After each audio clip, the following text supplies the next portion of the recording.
Alright, this video we are going to talk about the brush and eraser tool. Last time we learned about the panels and tools and some cheat codes or shortcuts using Photoshop CS6. Alright, before we click on the brush tool, I just want to remind you of something that could save you some trouble.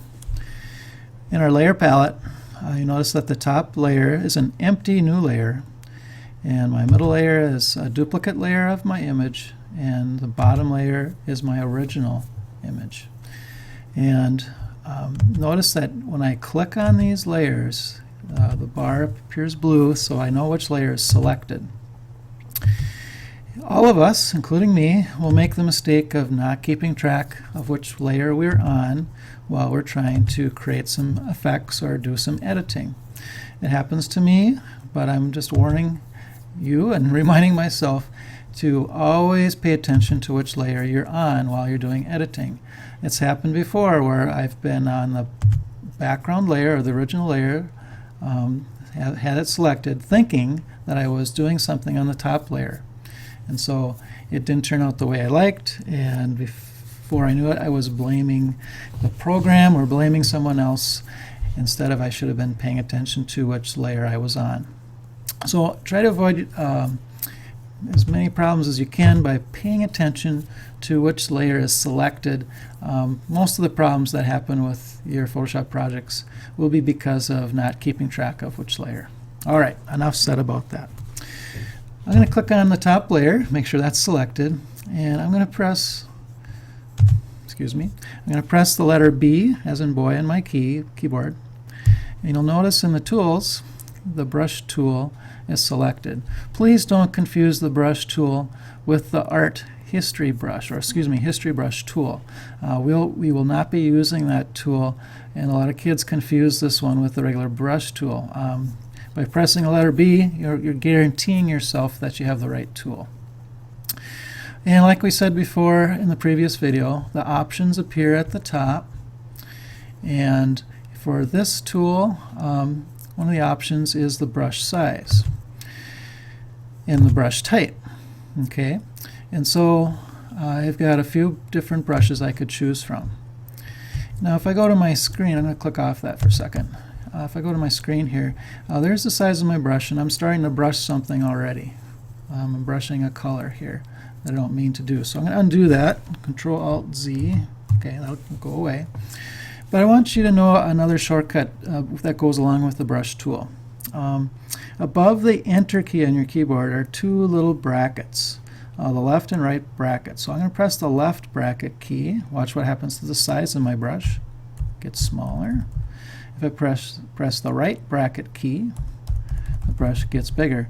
I use this all the time to change the size of the brush instead of going up to this box and changing the size here. Although I do use this at times to kind of establish the initial size or the beginning size of the brush.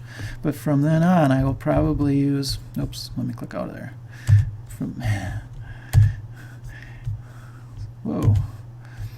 then on, I'll use the brackets. Okay. All right.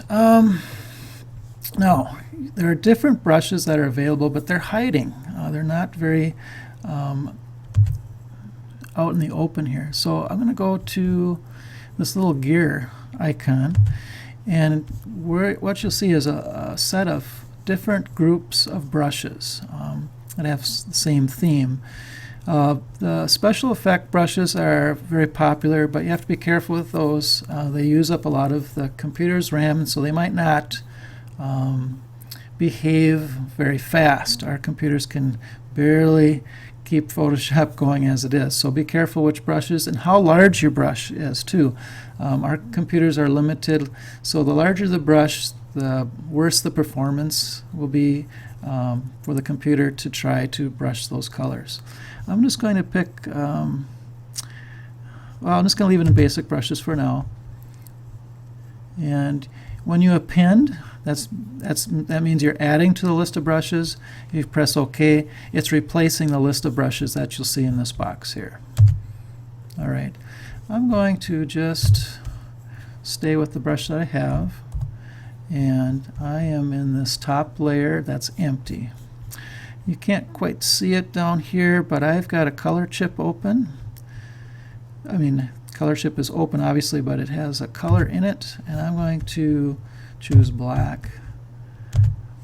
And I'm going to paint some black. Now it's not painting black, pure black, it's just painting a little bit of black at a time, and that's because up here in the opacity I've only got it turned up to 64% in the flow. So if I wanted to paint in pure black, I would put my cursor over the word opacity and just slide it to the right so it's 100%. I'd put my cursor over the word flow, bring that to 100%, and now I can paint in pure black.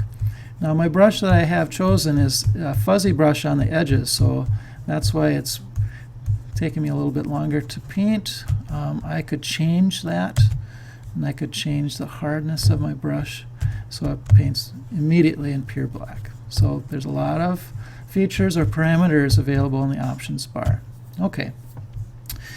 So what we've created is kind of what I call a mask. We've put a black mask on top of the image, and we can cut through that by using our eraser tool.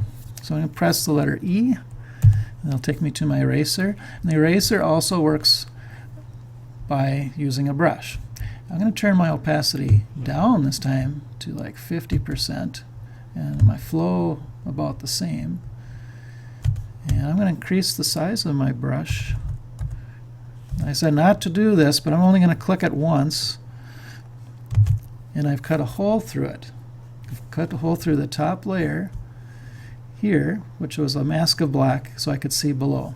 I'm going to undo that, Control-Alt-Z, and I'm going to change my brush to more of a fuzzier brush.